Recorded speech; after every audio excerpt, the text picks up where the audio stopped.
Halo, selamat sore pemirsa. Jumpa lagi bersama saya Febri Nugraheni dalam acara Manage Your Mind. Mind is not everything, but everything come from your mind. So, manage your mind. Ya, berbahagia sekali tentunya saya masih dapat menjumpai Anda di rumah dalam kondisi yang sehat dan juga berbahagia.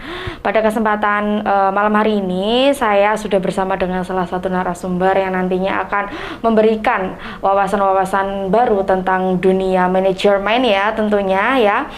Dan pada malam hari ini juga nanti saya akan membawakan tema yang nanti akan kita bahas dalam 1 jam ke depan, yaitu tema kita pada sore hari ini atau malam hari ini yaitu tentang budaya kejujuran dalam menghadapi perubahan zaman. Nah, itu adalah tema kita pada Manage Your Mind episode kali ini. Kemudian pada episode kali ini juga saya sudah bersama dengan salah satu narasumber kita yang tadi saya sudah sampaikan di awal ya, bahwa narasumber ini merupakan narasumber yang sangat luar biasa yang nantinya akan memberikan wawasan tentang budaya kejujuran dalam menghadapi perubahan zaman. Nah, langsung saja saya perkenalkan narasumber kita pada Manage Your Mind episode kali ini, yaitu Ibu Ida Pramaesti SPSI MTH. Selamat malam, Ibu. Selamat malam, Mbak Heni. Kita bertemu lagi di Manage Your Mind bersama dengan Ibu Ida ya. Terlebih dahulu saya akan sampaikan sedikit CV dari narasumber kita pada Manage Your Mind kali ini, yaitu Ibu Ida Pramaesti SPSI MTH. Beliau merupakan salah satu pendiri dari Underpati Life School dan Counseling atau lembaga pendidikan kepribadian di Malang, Suko Tumpang. Kemudian beliau juga saat ini menjabat sebagai pengurus Persatuan Gereja Pantai Kosta Indonesia Kabupaten Malang. Nah, beliau ini yang nantinya akan menemani saya untuk membahas tema yang tadi saya sudah sampaikan, yaitu tentang budaya kejujuran dalam menghadapi perubahan zaman. Berbicara mengenai kejujuran, tentu ini menjadi bekal yang paling utama bagi kita manusia ya, bersikap jujur dimanapun kita berada. Lah, lantas bagaimana menurut Ibu Ida ini budaya kejujuran dalam menghadapi perubahan zaman? Jadi pemirsa Dharma TV jangan kemana-mana ya, kita akan membahas tema kita ini dalam waktu 1 jam ke depan ya.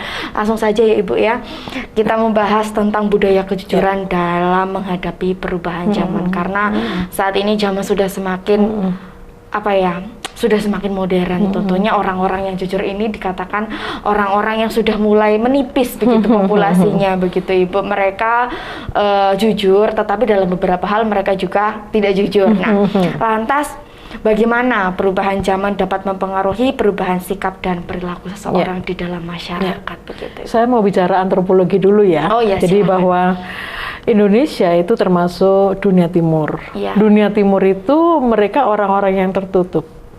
Ya, mereka orang tertutup, tidak suka konflik.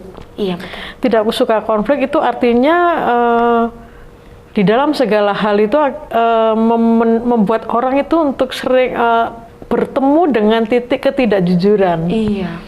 Karena nggak suka konflik, sehingga yang disampaikan selalu manis-manis saja, gitu kan. Betul. Jadi itu yang tantangan bagi dunia timur. Makanya kalau kita melihat nabi-nabi datangnya selalu ke dunia timur loh, dunia barat. Kenapa?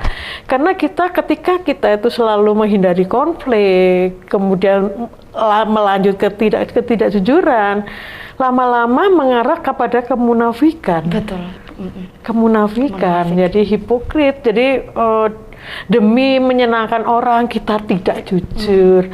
ABK ya, asal bapak ABS, asal bapak senang, tidak jujur. Oh bagus nak, tidak jujur gitu kan? Karena memang kita nggak suka konflik orang timur. Betapa tantangannya luar biasa nggak sih? Okay. Sehingga kalau kemudian sekarang ini di beberapa tahun muncul banyak korupsi dan sebagainya, kalau kita telisik sebenarnya arahnya ke sana, ketidakjujuran.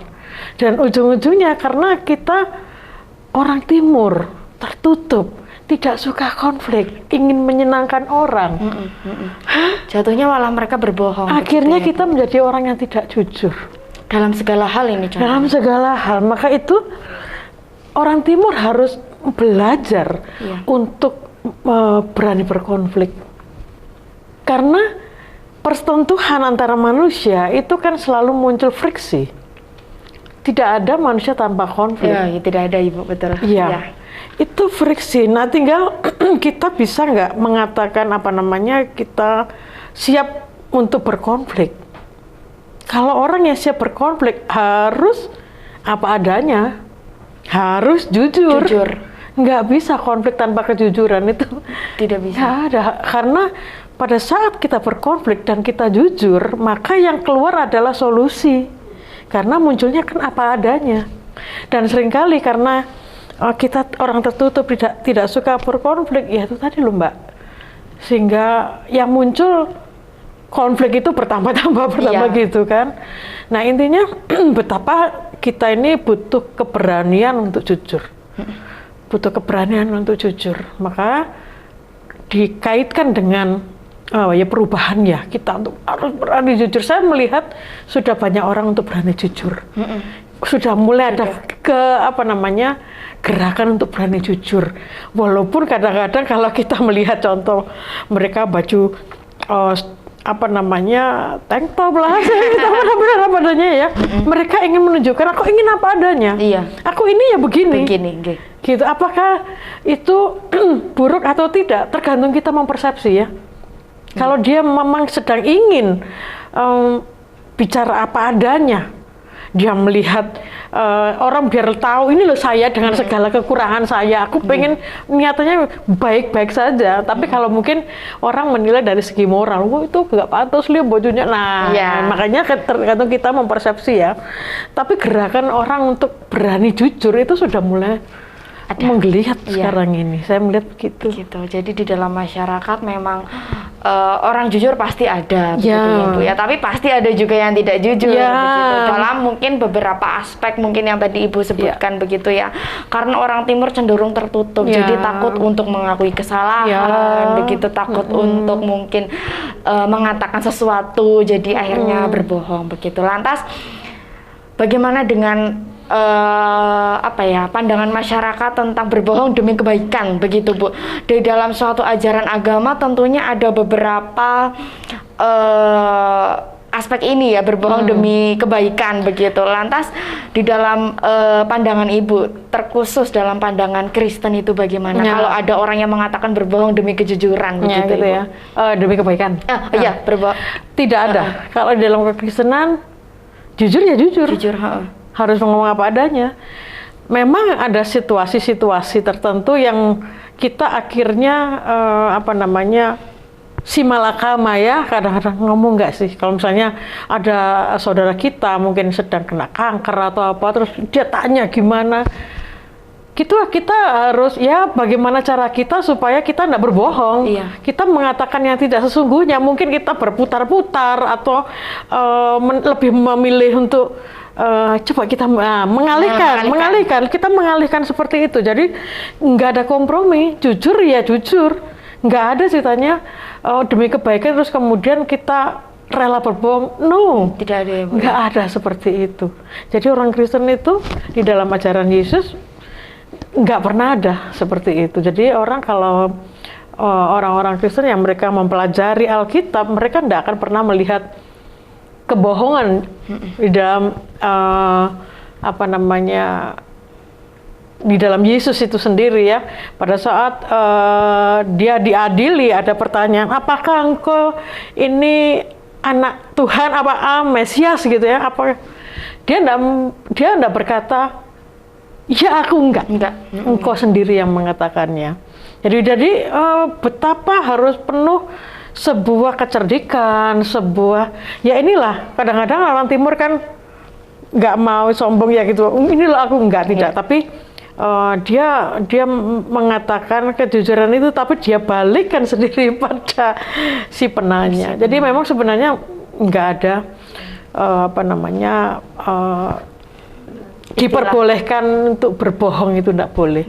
Jujur harus jujur, dan memang kejujuran itu sangat penting di dalam kita berkehidupan, Mbak. Iya, betul. Sangat penting. Menjadi modal utama. Iya. Ibu, ya. Bisa dikatakan seperti itu karena memang orang jujur pasti akan mendapatkan sesuatu yang lebih baik begitu ya. Bisa dibayangkan apabila negara ini dipimpin oleh orang-orang yang tidak jujur, coba Iya. bagaimana? Korupsi di mana-mana. Sekarang saja korupsi sudah ada di mana-mana ya, Bu ya. Bisa dibayangkan misalnya di dalam keluarga kemudian diisi oleh suami istri yang saling nggak jujur.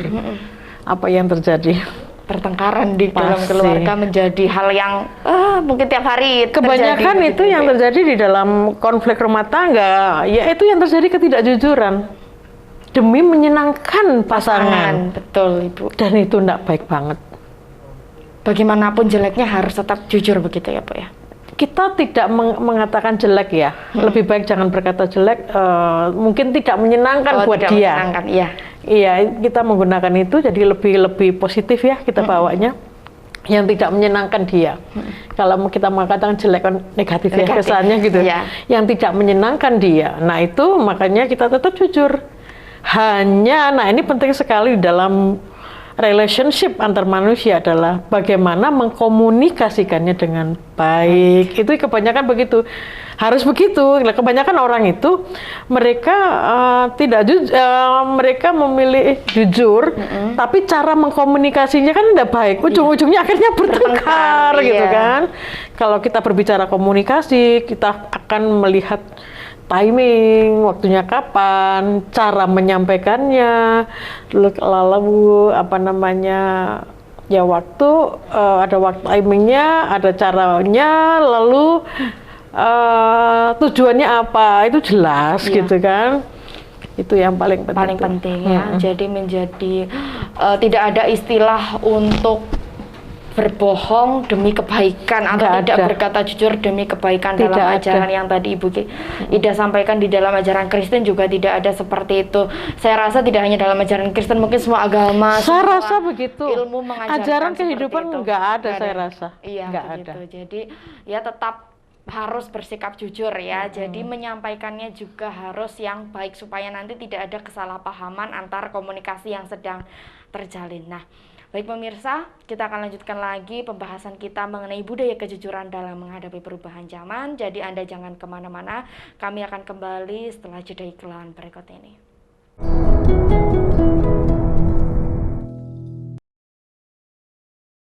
Baik, terima kasih pemirsa, Anda masih bersama kami dalam Manage Your Mind. Mind is not everything, but everything come from your mind. So, manage your mind. Kita masih dengan Ibu Ida dan juga masih dengan tema budaya kejujuran dalam menghadapi perubahan zaman. Tadi Ibu Ida sudah menyampaikan betapa pentingnya sebuah kejujuran ya, betapa apa ya bisa dikatakan kejujuran menjadi modal utama dalam kita hidup di dalam masyarakat. Entah itu dalam dunia keluarga, dunia pekerjaan, dan semua dunia yang ada di dalam masyarakat tentunya membutuhkan yang namanya kejujuran. Nah, sesuai tema kita ini Bu Ida, budaya kejujuran. Nah, tadi Ibu Ida di awal sudah sedikit katakan bahwa sudah banyak orang yang mulai jujur begitu. Apakah dari hal ini sudah bisa dikatakan sebagai budaya jujur, budaya orang-orang untuk jujur di Indonesia khususnya sudah mulai terangkat begitu Ibu, atau budaya kejujuran di Indonesia masih sangat rendah dibandingkan dengan mungkin negara-negara lain? Kalau gitu? saya lihat yang namanya pergerakan selalu dimulai dari anak muda. Iya. Yang paling jujur sekarang mereka anak muda, yang mereka berbicara dari hati nuraninya. Jadi aku mau begini ya begini, jangan dilarang gitu kan. Memang anak muda. Kalau kemudian kultur ketidakjujuran sebenarnya sangat mengerak sekali gitu kan. Makanya sangat untuk mengubah itu kan tidak mudah, Mbak. Tapi minimal kita masih berpengharapan dari anak-anak muda untuk apa namanya, untuk percaya bahwa suatu saat Indonesia ada menjadi negara yang penuh kejujuran gitu kan. Dan memang tantangannya ya dari ini kami ini yang termasuk mungkin ada golongan baby boomers lah. Terus kemudian golongan tadi Gen Z ya. Nah itu. Nah seperti itu memang kadang-kadang kita akan merasa risih sih sebenarnya, karena kebanyakan kejujuran mereka diawali dengan penampilan juga keseronokan gitu loh, keseronokan ya memang anak muda ya seperti itu. Adanya seperti itu ya Bu, sekarang. Adanya seperti itu, anak muda dengan dia menampilkan show off-nya yang kita melihat lah ya, itu di YouTube seperti itu, dan sesuai tren begitu ya Bu ya. jadi mereka, nah ini yang perlu kita ini sebagai orang-orang yang sudah sepuh untuk mengawal ya, supaya mereka kejujuran itu bukan sebatas penampilan, tetapi jujur lebih kuat di perilaku, sikap, hati, pikiran, itu bicara apa adanya, itu yang paling utama. Jadi bukan hanya penampilan gitu. Itu menjadi faktor pendorong mungkin ya. Ya, memang memulainya memang anak muda kan gerakan kan ya, mungkin awalnya ya penampilan. Dia ya mengekspresikan diri supaya sekaligus aktualisasi diri kan, muncul ya dengan begitu. Ini loh gue gitu kan. Tapi kan ya kita harus optimis, berjalannya waktu mereka juga akan tumbuh kebijaksanaan, sehingga mereka kejujurannya mungkin lebih ke cara berpikirnya, cara berbicaranya, berperilakunya, supaya mereka mulai berjalan dengan hati nurani. Kan kejujuran kan sangat identik dengan hati nurani kan. Jadi jangan sampai ya selama ini yang terjadi kan hati nurani kita seringkali memungkiri gitu kan. Padahal di mana-mana hati nurani kalau tidak dijalankan ya tidak akan rusak ya, apa namanya ya, berjalannya dengan penuh kepalsuan. Hati nurani begitu ya Bu ya, tentang hati nurani ini yang menjadi penggerak itu adalah kaum muda. Ya, penggeraknya anak-anak muda. Anak-anak muda zaman sekarang, dan yang kita ketahui bahwa mereka anak-anak yang produktif, mereka anak-anak yang kreatif, geraknya juga kuat. Itu kan, jadi ya itu harapannya Indonesia ya, anak-anak muda. Tinggal yang tua-tua ini mau nggak mengawal, mengingatkan, mengarahkan, gitu kan. Jadi jangan sampai kemudian melihat anak-anak muda yang begitu sudah antipati, gitu kan. Kebanyakan kan sudah antipati. Padahal ekspresi mereka ya begitu gitu kan. Tinggal kita mengingatkan, nak, sebenarnya tujuannya mereka apa kan kita harus tahu, bukan sekedar kita menghakimi, penampilanmu gini-gini seperti itu nggak baik dan sebagainya, kan tidak demikian. Kan di balik penampilan itu kan ada sebuah landasan pemikiran, ada sebuah keinginan, apa maksudnya apa, kan harus tahu. Orang tua harus tahu, jangan tiba-tiba aja nggak boleh. Nah, itu kan nggak baik ya. Betul. Ya ini jadi trennya itu sudah mengarah ke arah yang baik, tinggal orang-orang tua yang mulai mengarahkan. Ya, jadi orang tua dan anak begitu ya, para pemuda ini menjadi salah satu kunci dari adanya budaya kejujuran begitu ya Bu ya. Ya walaupun anak mungkin cara mengekspresikannya berbeda dengan orang tua, dimulai dari mungkin penampilan, karena mungkin dengan berpenampilan seperti ini dia merasa percaya diri.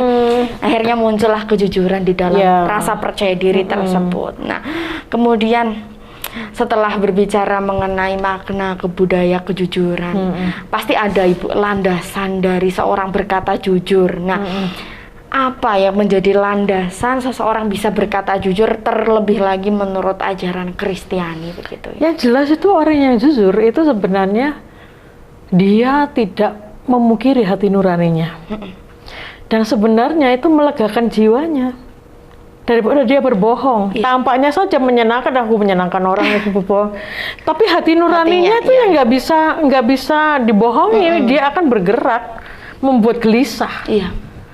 Aduh, aku kenapa ya begini ya tadi ya, kenapa kok aku nggak ngomong yang sesungguhnya, dan itu pasti gitu. Hati nurani, jadi dia memungkiri hati nurani. Penyesalan begitu ya Bu? Ya pasti tidak nyaman. Kalau mungkin dia mencoba memungkiri, ya pasti ada reaksi-reaksi tubuh yang membuat tidak nyaman, membuat nyaman. Hatinya akan gelisah, pasti gelisah. Jadi kalau orang dia bisa jujur, awalnya memang nggak enak, tapi pada waktunya dia akan lebih nyaman.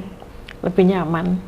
Kalau kita bisa melihat contohnya ketika Ahok gitu ya, kasusnya Ahok tuh ya, dengan dia apa adanya, awalnya ya otomatis nggak nyaman karena di hadapan mereka banyak orang-orang yang ya notabene kurang jujur seperti itu kan. Awalnya pasti dia nggak nyaman, tapi kelamaan dia lebih nyaman karena kan dia menyatakan apa yang sesungguhnya. apa yang sesungguhnya, walaupun mendapatkan pertentangan dan sebagainya, dia itu orang yang jujur, dia tidak melawan hati nuraninya. Itu nyaman. Jadi landasan kejujuran adalah mungkin perasaan nyaman begitu ya Bu ya. Ketika mungkin mengatakan yang sebenarnya, mengatakan yang sesungguhnya, muncul rasa nyaman di dalam diri, walaupun mungkin awalnya takut begitu ya Bu ya. Awalnya Takut, nggak enak. iya, takut ada perasaan takut nanti misalnya kalau tidak diterima. Iya. Takut mungkin kalau misalnya nanti ada dampak dari ucapan saya begitu. Lantas landasan kejujuran menurut Kristiani itu seperti apa, ajaran Kristen yang saat ini Ibu yakini begitu? Landasannya ya itu ajaran Yesus ya. Kalau ya memang ajaran Yesus, dan kami sebagai orang-orang yang diajarkan menjadi muridnya Yesus, ya kami mengikuti ajaran Yesus untuk selalu berkata jujur apa adanya, apapun kondisi kami, apapun keadaan kami. Jadi kami harus jujur. Apapun kondisinya. Apapun keadaan, apapun kondisinya. Ya memang saya percaya dan memang itu baik sih. Walaupun di tengah-tengah kami banyak orang kadang-kadang dengan kejujuran itu mereka shock gitu kan. Mereka itu tapi bagi orang-orang Kristen itu yang value yang penting itu malah di situ. Kami sudah dipersiapkan, Mbak. Orang-orang Kristen itu sudah dipersiapkan bahwa kejujuran akan berhadapan dengan ketidakjujuran yang kencang, sehingga kami harus berani untuk tetap jujur walaupun sekitar kami tidak jujur, seperti itu. Jadi memang sudah diajarkan dari mulai agama Kristen ada begitu mengenai kejujuran. Nah mungkin saya sedikit bertanya tentang fenomena saat ini Bu ya, yang tadi Ibu sudah sampaikan bahwa kejujuran ada di mana-mana dan ketidakjujuran juga ada di mana-mana. Saat ini menyikapi dunia yang sudah semakin canggih, sudah yang semakin modern, banyak sekali korupsi, ya, kejahatan-kejahatan seperti itu kan karena orang yang tidak jujur ya Ibu, betul ya Ibu? Pastilah. Nah, lantas bagaimana Ibu menyikapi orang-orang yang seperti itu ya, yang mungkin korupsi, kemudian berkata tidak jujur demi kepentingan dia pribadi, bagaimana Ibu? Sepanjang hidup manusia, kejujuran dan ketidakjujuran itu selalu akan ada. Iya. Kejujuran dan ketidakjujuran di mana-mana, hitam putih itu selalu ya. Nah, tinggal kita mau memilih yang mana. Kita mau jujur atau tidak jujur gitu kan. Tapi yang pasti di mana-mana kejujuran itu selalu membawa kebaikan. Di mana-mana, Mbak. Sesakit apapun, kejujuran pada akhirnya akan membawa kebaikan. Jadi kalau kita dengan keinginan jujur kita lalu kemudian kita mematikan ketidakjujuran, enggak juga bisa. Kan selalu di mana-mana akan ada seperti itu. Selalu sepanjang masa, sepanjang zaman yang namanya ketidakjujuran akan selalu ada. Tinggal bagaimana kejujuran ini lebih mendominasi daripada ketidakjujuran. Menjadi persoalan ketika ketidakjujuran mendominasi ini bahaya gitu ya. Jadi bagaimana kita sebagai anak-anak bangsa kalau rindu untuk negara ini menjadi maju, ya kejujuran harus mendominasi ketidakjujuran. Jangan ketidakjujuran yang mendominasi. Iya betul Ibu. Gitu. Jadi memang menjadi faktor utama untuk mungkin dalam segala hal begitu ya Ibu. Pokoknya jujur begitu saja. Lantas kenapa Bu, orang-orang saat ini begitu sulit sekali untuk berkata jujur? Dalam contoh kecil saja sama orang tua Ibu, ya. Mungkin ketika pulang terlambat, bagi khususnya para siswa ataupun mahasiswa, pulang terlambat mungkin dia ada urusan lain sama temennya, tapi ditanya sama ibu dia berbohong. Lantas yang menjadi kejujuran ini sangat sulit dilakukan bagi semua orang itu apa sih Bu sebenarnya? Karena kan nggak suka rame tadi aku bilang. Oh, nggak suka konflik begitu ya? Nggak suka rame, nggak suka dimarahi. Jadi memilih yang sekiranya dianggap mereka menyenangkan, sehingga tidak jujur, pilih tidak jujur. Karena takut menghadapi konflik. Nah, takut mungkin menghadapi konflik dengan orang tua bagi para mungkin anak-anak ya. Jadi akhirnya rela berbohong demi kebaikan itu tadi ya, padahal sebenarnya tidak ada berbohong demi kebaikan ya, berbohong ya bohong, jujur ya jujur. Nah, baik pemirsa Dhamma TV dimanapun Anda berada, kita akan lanjutkan lagi pembahasan mengenai budaya kejujuran dalam menghadapi perubahan zaman. Jadi Anda jangan kemana-mana, kami akan kembali sesaat lagi setelah jeda iklan berikut ini.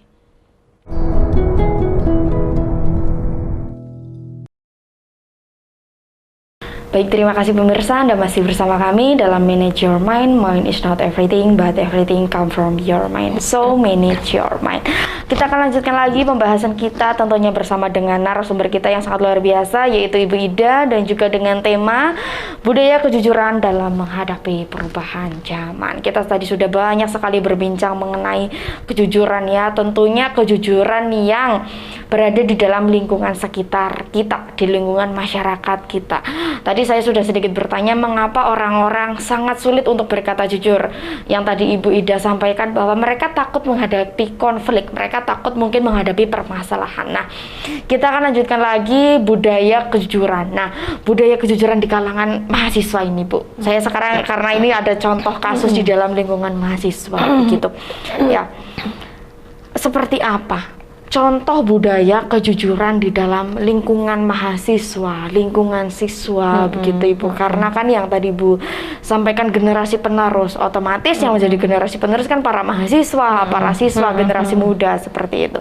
Dan contoh budaya ketidakjujuran ini seperti apa dan apa dampaknya apabila dari salah satunya itu berkata tidak jujur seperti itu? Penting sekali dimulai dengan ketika seorang anak atau pemuda dia masuk kuliah, dia sudah harus mulai jujur pada dirinya sendiri. Dia harus mulai itu ya. Dia mau sekolah untuk apa? Iya. Untuk menimba ilmu atau cari ijazah, nilai, atau cari gelar. Itu cari jodoh Ibu. Jadi penting ya, memang motivasi tidak pernah tunggal. Iya. Jadi penting sekali ketika seorang anak mahasiswa, murid semua, dia harus memahami pertama jujur itu dia kenal dirinya sendiri. Jadi ketika dia mau sekolah, dia harus bertanya pada dirinya sendiri, aku mau apa sekolah? Menyenangkan orang tua? Atau ikut-ikutan teman-teman karena teman-teman pada kuliah? Padahal dia mungkin sebenarnya nggak serak hatinya. Iya. Nah itu yang paling penting, harus bertanya pada dirinya sendiri, apa tujuan saya? Jadi diawali dari situ.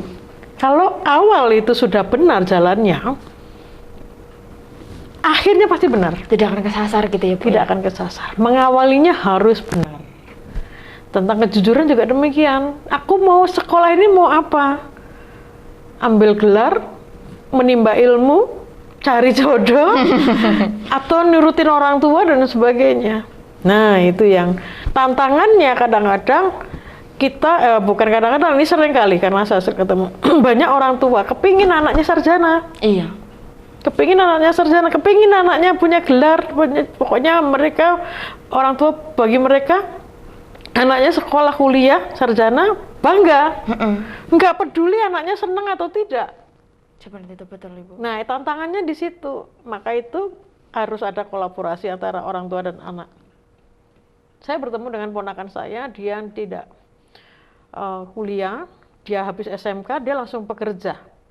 Jujur saya katakan, awal-awal saya, nggak begitu ya, gitu kan, waduh, saya sarjana, masa keponakan saya nggak sarjana gitu kan, tapi saya kemudian berbekal pengetahuan, oh dia jujur ternyata, saya harus menghargai kejujurannya. Dia mengatakan, saya belum ingin kuliah Bude, saya mau bekerja.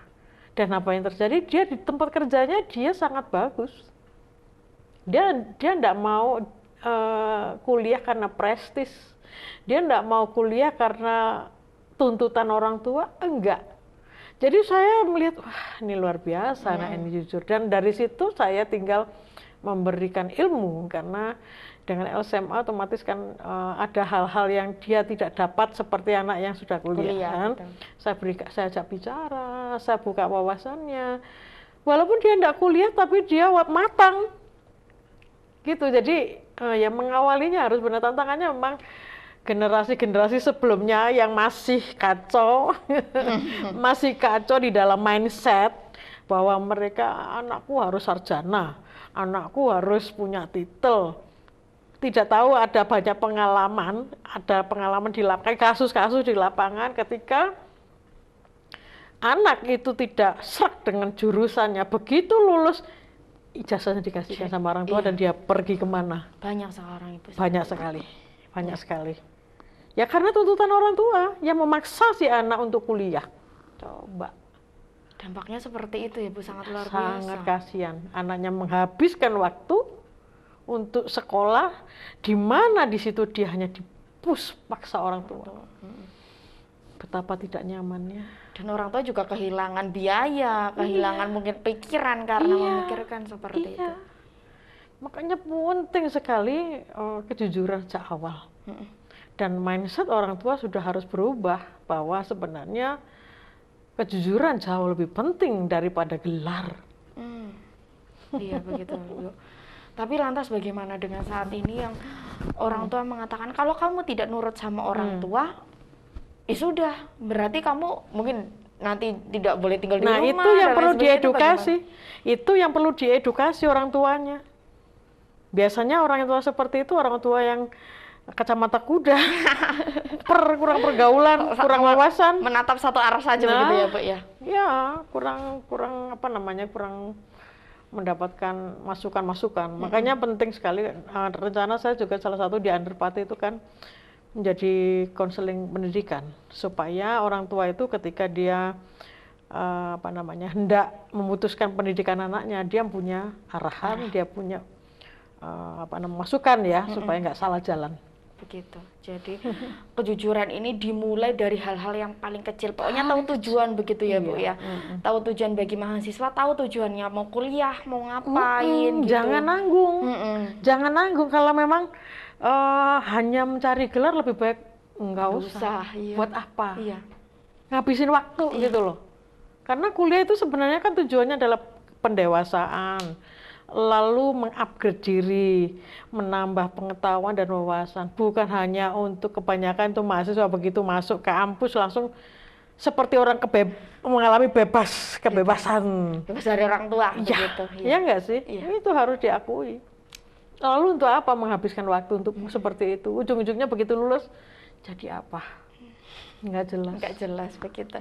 Jadi mulai saat ini ya bagi para mahasiswa itu harus tahu tentang tujuan Anda berkuliah itu apa. Kalau misalnya hanya untuk sekedar mencari gelar, cari gelar di tempat lain, jangan di kuliahan begitu ya Bu ya.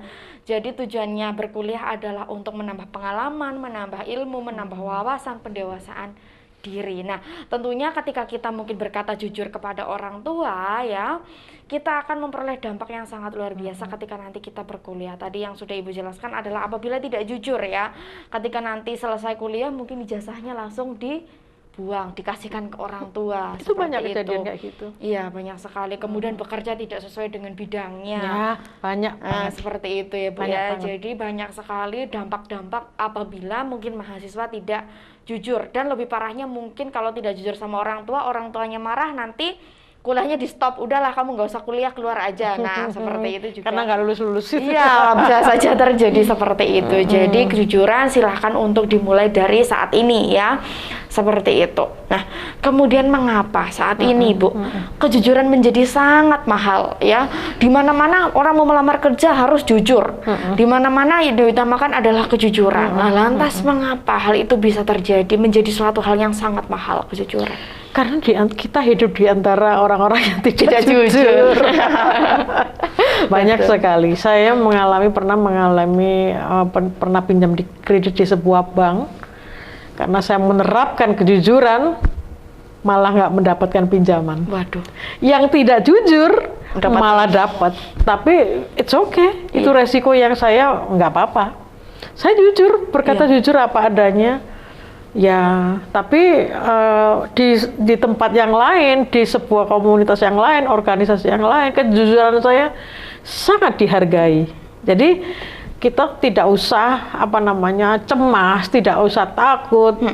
Ketika kita jujur kemudian mendapatkan reaksi atau respon yang kemudian tidak menyenangkan ya, tetaplah jujur. Nanti suatu saat akan menemukan titik di mana kejujuran itu mendapatkan buahnya, gitu. Jadi tetaplah jujur, walaupun di sekitar kita ini banyak sekali orang yang tidak jujur, ya. Tetaplah jujur. Begitu, apapun resikonya. Ya, saya pernah juga, pernah bikin sebuah bisnis ya. Lalu ada basi, ada makanan yang saya jual kuliner basi. Basi saya makan di rumah itu basi. Waduh, ini padahal katanya yang jual sudah ada yang beli. Langsung saya segera datangi pada yang saya titipin kue. Saya bilang, Mbak, ada yang laku? Iya. Kembalikan uangnya, Mbak. Karena ini setengah basi. Mudah-mudahan nggak dimakan. Saya kembalikan. Dan itu dan saya lebih baik rugi. Nggak apa-apa daripada saya tidak jujur. Daripada saya tidak jujur, kelihatannya kan baik-baik saja ya. Iya. Mungkin orang nggak tahu ya. Tetapi yang namanya ruh, jiwanya manusia, itu tahu, bisa merasakan. Artinya bisa merasakan ketidakjujuran. Hati nurani juga merasakan, Ibu ya. Dan saya pasti kena dampaknya suatu saat. Suatu saat, jangan beli di Mbak itu. Iya. Orangnya gini. Dengan ketika saya tolong Mbak kembalikan uangnya, respect nggak dia? Pasti respect. Respect. Dia malah mungkin, wah ini pedagang yang jujur begitu ya, karena memang saat ini tidak hanya pedagang, Ibu, semua orang penjual itu banyak sekali yang sekali. tidak Saya jujur. banyak menjumpai di lapangan seperti itu, memberikan barang yang jelek. Iya. Itu banyak, tapi tidak semua. Ada juga yang ketika saya beli kerupuk, jangan beli kerupuk yang itu, Mbak. Ini sudah waktunya saya kembalikan. Iya. Jangan beli. Ada beberapa, penjual yang seperti itu, dan saya suka sekali. Dan saya suka kejujuran. Contohnya saya pernah juga memompa naik motor nih ya. Suatu saat saya memompa, saya kelupaan bayar, belum jauh si orang tambal bannya. tambal bannya itu begini, Mbak, tadi Mbaknya belum bayar loh, daripada Mbaknya nanti tidak enak. Waduh Pak, terima kasih, saya berterima kasih, karena namanya orang kan bisa lupa ya. Iya. Terima kasih, saya paling senang kalau diingatkan. Makanya kayak selalu di mana-mana saya kadang-kadang saya akan bertanya, ada nggak saya berhutang pada Ibu? Karena itu akan menggelisahkan jiwa saya. Berhutang itu sama saja dengan berbohong ya, Bu. Iya, seperti itu. Nah, jadi pemirsa Dhamma TV dimanapun Anda berada, tentunya kejujuran ini menjadi suatu hal yang sangat penting. Kita hidup di dalam masyarakat, berada di dalam lingkungan yang banyak orang yang tidak jujur. Nah, kita jadi salah satu orang yang jujur, bukan jadi salah satu orang yang tidak jujur. Nah, baik pemirsa Dhamma TV dimanapun Anda berada, kita akan lanjutkan lagi pembahasan kita mengenai budaya kejujuran dalam menghadapi perubahan zaman. Jadi Anda jangan kemana-mana, kami akan kembali setelah jeda iklan berikut ini.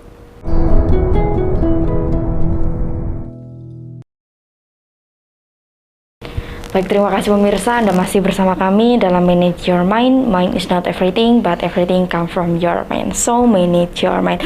Kita akan lanjutkan lagi pembahasan kita tentang budaya kejujuran dalam menghadapi perubahan zaman. Tentunya masih bersama dengan Ibu Ida yang nantinya akan memberikan pengetahuan tentang kejujuran ini. Nah, baik, kita akan lanjutkan lagi ya Ibu ya. Tadi kita sudah banyak sekali membahas tentang budaya kejujuran. Nah, kemudian sekarang kita akan masuk ke dalam lingkungan keluarga, Ibu. Tadi kita sudah menyinggung di awal tadi Ibu sampaikan bahwa di dalam lingkungan keluarga antar pasangan harus jujur. Nah, kemudian budaya ketidakjujuran di dalam lingkungan keluarga, khususnya antara orang tua dengan anak, anak dengan orang tua. Nah, saat ini menjadi hal yang paling lumrah terjadi, Ibu. Tidak mungkin dalam satu keluarga tersebut selalu jujur antara anak dan orang tua dan anak. Lantas bagaimana supaya kejujuran itu ditanamkan di dalam lingkungan keluarga yang harus benar-benar jujur, konsisten begitu, Ibu? Oke. Ya, tadi gimana? Penting sekali diketahui di dalam rumah tangga, kejujuran itu harus menjadi komitmen bersama, ya. Terus kemudian semua harus disampaikan ke semua, harus jujur apa adanya. Masalah keuangan, terutama di situ nih, masalah keuangan, masalah apapun harus jujur. Lalu ada hal-hal yang mungkin bukan tidak jujur saya kalau mengatakan yang tidak sesungguhnya atau tidak mengatakan. Contoh, karena sebuah alasan tidak mengatakan ya. Contoh kadang-kadang gini, ini pengalaman saya pribadi ya. Ini kadang-kadang saya sama suami ini kan, beliau laki-laki, saya perempuan, dunianya berbeda. Kadang-kadang kan tidak mengerti ya, seperti contoh saya beli lipstik gitu kan.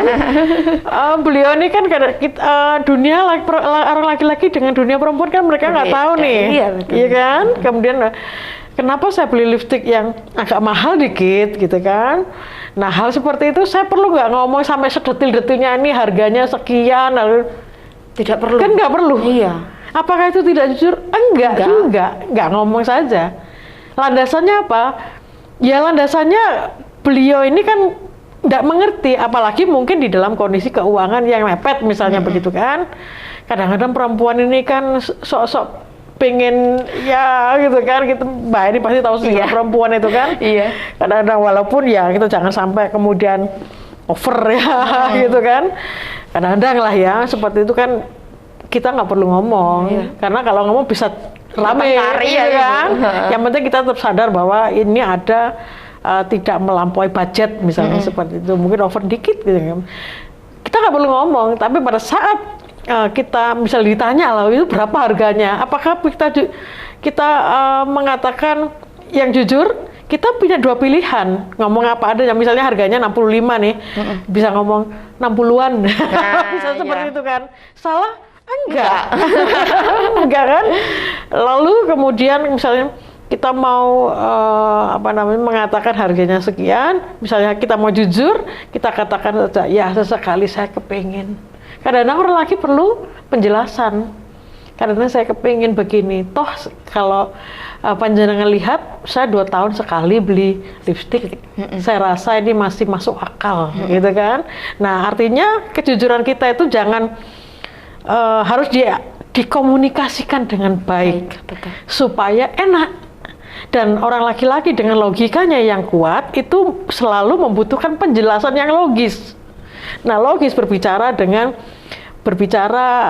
penghitungan, itu orang laki-laki seperti itu. Jadi harus disampaikan dengan komunikasi yang baik, dengan logika yang benar, bukan melogika gitu, sehingga hasilnya pun baik. Lantas kalau itu kan dengan pasangan ya Bu ya, harus ya komunikasinya baik, sehingga mungkin nanti tidak terjadi kesalahpahaman, karena tadi yang Ibu sampaikan laki-laki perlu penjelasan begitu.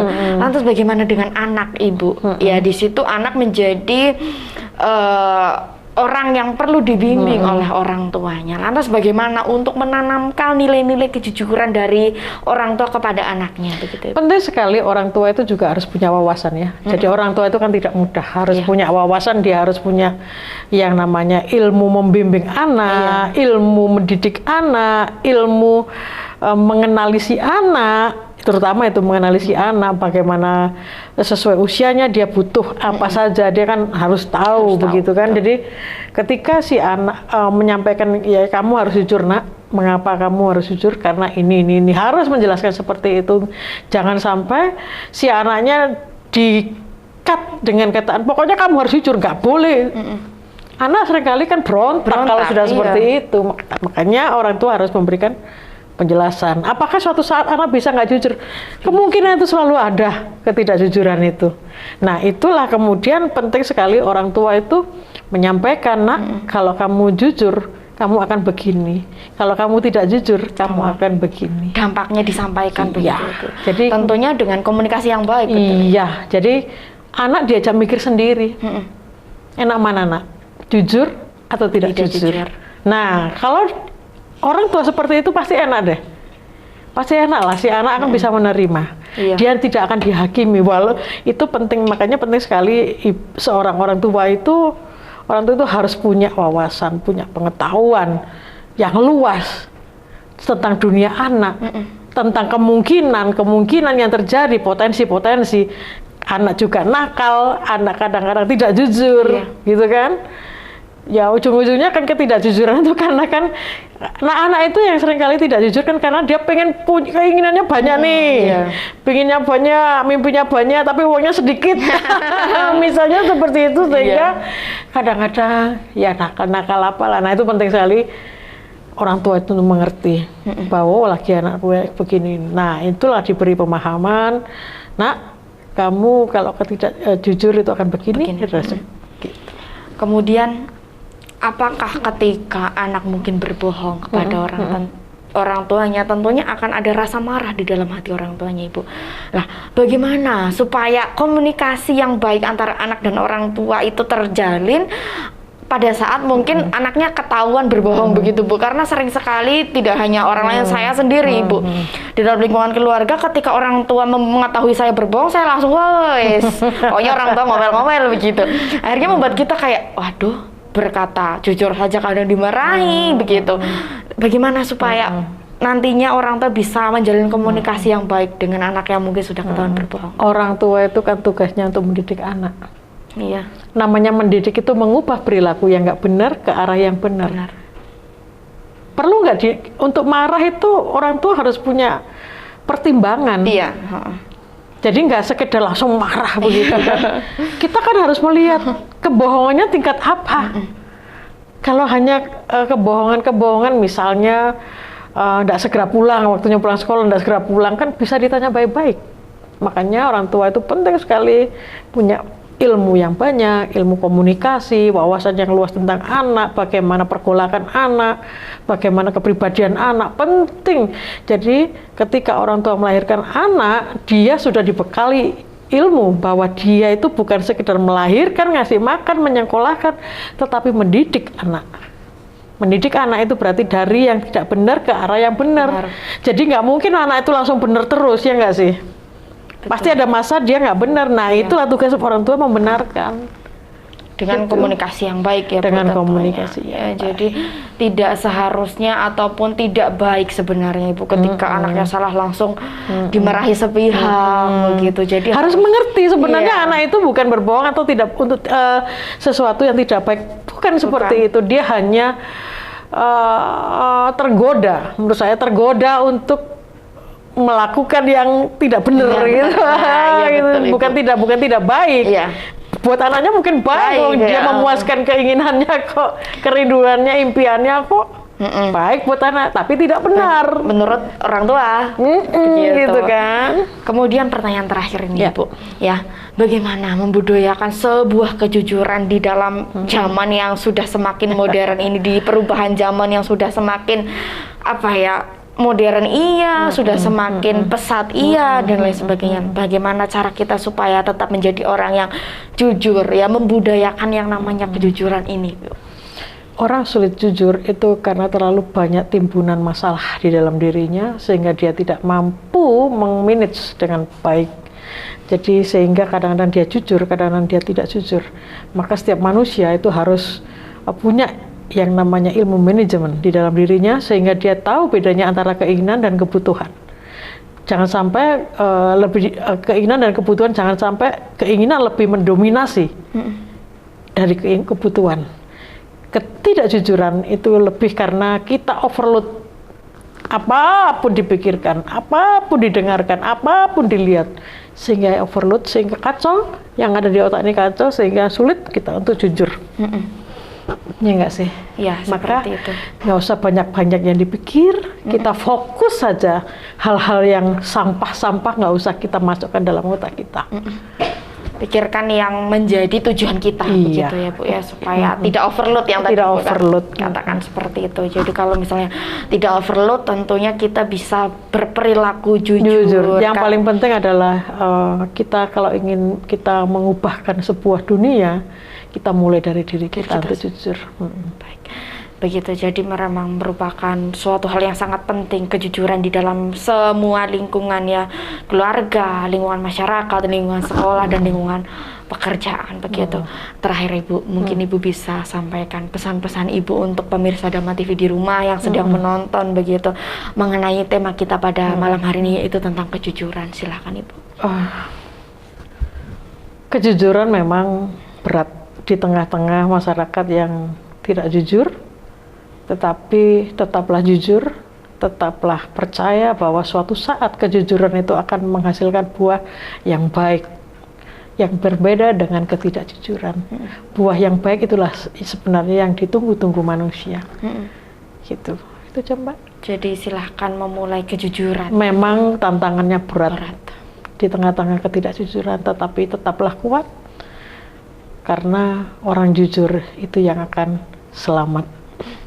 Orang jujur akan selamat, orang tidak jujur akan binasa. Seperti itu. iya betul ya. Jadi silahkan memulai kejujuran dari diri Anda sendiri ya. Tadi Ibu Ida sudah katakan bahwa kita hidup berada di antara orang-orang yang tidak jujur. Jadi Anda yang harus memulai untuk bersikap jujur dimanapun Anda berada. Nah, baik pemirsa, itu tadi pembahasan kita bersama dengan Ibu Ida mengenai budaya kejujuran dalam menghadapi perubahan zaman. Semoga apa yang kita bahas pada malam hari ini bisa berguna untuk pemirsa Dhamma TV di rumah dan bisa dipraktekkan dalam kehidupan sehari-hari, tentunya dengan pesan-pesan yang tadi sudah Ibu Ida sampaikan mengenai kejujuran. Nah, baik pemirsa, tidak terasa sudah 1 jam saya menemani Anda di rumah dan juga Ibu Ida dalam membahas tema budaya kejujuran dalam menghadapi perubahan zaman. Akhirnya saya Febri Nugrahini bersama dengan Ibu Ida undur diri dari hadapan Anda, dan jangan lupa tetap saksikan Manage Your Mind setiap hari Selasa pukul 7 malam hanya di Dhamma TV. Akhir kata dari saya, tetap jaga kesehatan dan tetap patuhi protokol kesehatan dimanapun Anda berada. Akhir kata, selamat malam dan salam bahagia.